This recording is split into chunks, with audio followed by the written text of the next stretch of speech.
Hi, I'm John Prey, and I'm here to tell you about a bridge. If you're from Rochester, you probably recognize it as the Broad Street Bridge.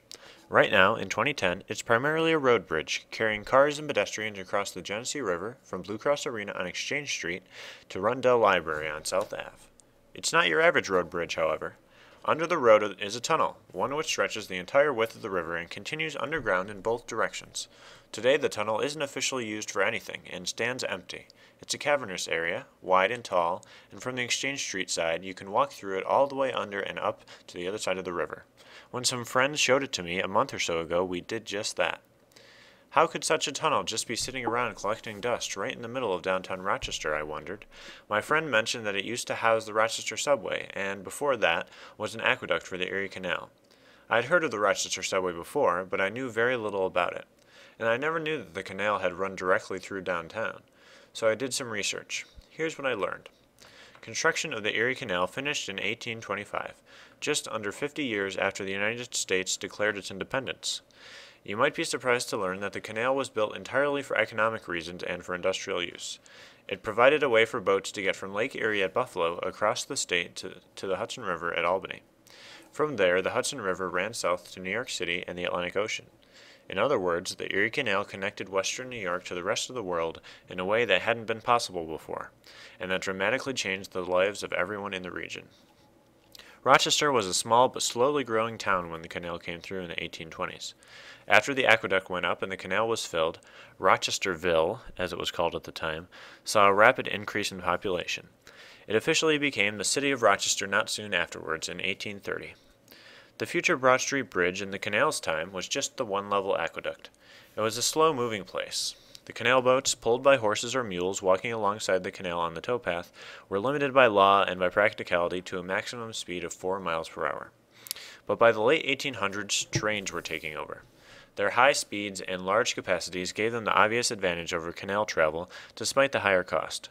The multitude of rail lines running through New York's cities made the presence of the canal more of a nuisance than a boon.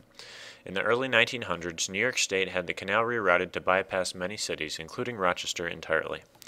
This left Rochester's canal bed, including the aqueduct, empty and waiting to either be filled in or repurposed.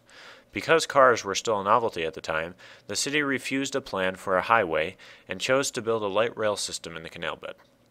The subway, like the canal before it, was originally intended primarily for moving freight. It connected the 5 national railroads that ran through Rochester at the time. It was only a bonus that the subway allowed the dangerous trolleys to move off the streets into dedicated tunnels. Construction on the Rochester Industrial and Rapid Transit Railway finished in 1927. At the same time that the subway was being built over the aqueduct, the city ordered that a road bridge be built on top, turning the aqueduct and adjoining sections of the old canal bed into an enclosed tunnel. The road built on top became Broad Street, named for its above-average width. Broad Street was built with the idea of relieving traffic problems on Main Street, which it would run parallel to. So what was it like on the bridge during the age of the subway? Up top, Broad Street itself was almost luxurious, with wide lanes, parking on both sides of the street, wide sidewalks, and modern lampposts. It was pedestrian-friendly, therefore, both day and night. Cars still moved relatively slowly at the time, and thus posed little risk to pedestrians. This made it somewhat of a communal space, facilitating both efficient travel across the bridge for some, while others could easily stop and chat with neighbors passing by. The road bridge is much the same today, unlike the tunnel below. At the subway stations, the platforms were flat and open to facilitate the loading and unloading of trains, and didn't try to inhibit the movement or interaction of passengers.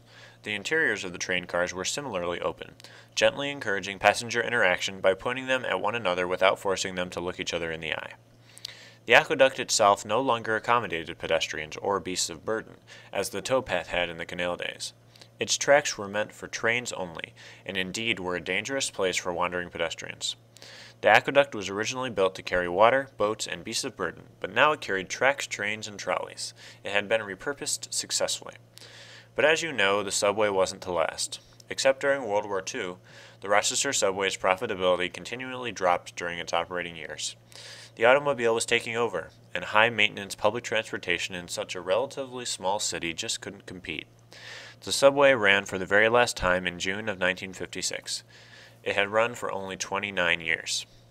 For the 54 years since that day, the subway tracks and tunnels have sat abandoned. Today, the old aqueduct is a world of gravel and graffiti.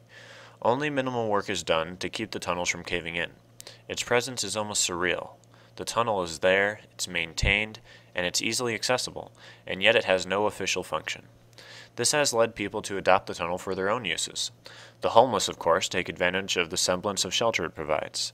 Doubtless many drug deals have gone down in its shadowy depths. You can find both bored natives and brave visitors wandering the tunnel, seeking a thrill or trying to capture some element of its more useful days. When I visited the tunnel myself, I was particularly fascinated by the graffiti.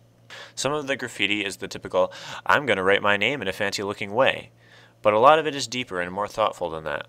One work I noticed is clearly a social statement, a commentary on the psychology of TV watching or on the reliability of the press. There are a series of illustrations like this one scattered throughout the tunnel, presumably all by the same artist. You can't help but wonder about the artist, about the experiences that they have had in their life to motivate them to make such a public statement. The tunnel won't be sitting like this for much longer, though. I recently learned that the city has a master plan in place. It's currently raising the money and plans to remove the road bridge from the aqueduct and fill it with water again. There will be fountains, open walkways, and space for stores and restaurants. In other words, Rochester is planning to revitalize downtown's future by restoring an important part of its past. Natives and visitors alike will have a beautifully designed place to gather. I don't know about you, but I think that is an excellent idea. The aqueduct used to serve as a central spot for growing the community. Perhaps it can be again. Thank you.